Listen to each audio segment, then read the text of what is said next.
Aktor Andrew Andika berencana mengambil alih hak asuh anak dari mantan istrinya, Tengku Dewi Putri.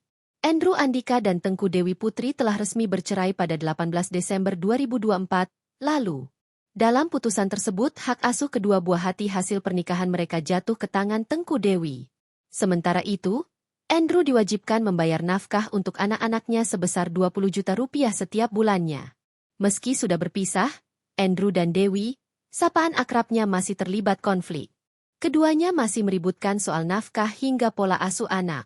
Dewi mengeluhkan nafkah dari pemilik nama lengkap Andrew Andika Fisher itu untuk kedua anaknya. Sementara Andrew menilai Dewi tak bisa mengurus anak dengan baik.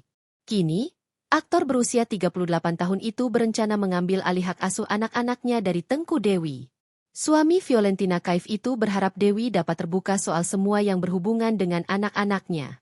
Andrew mengaku siap mengumpulkan bukti-bukti untuk dirinya dapat mengambil alih hak asuh anak.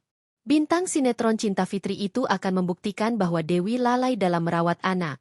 Pun jika hak asuh anak beralih ke tangannya, Andrew tak akan melarang Dewi bertemu dengan kedua anaknya.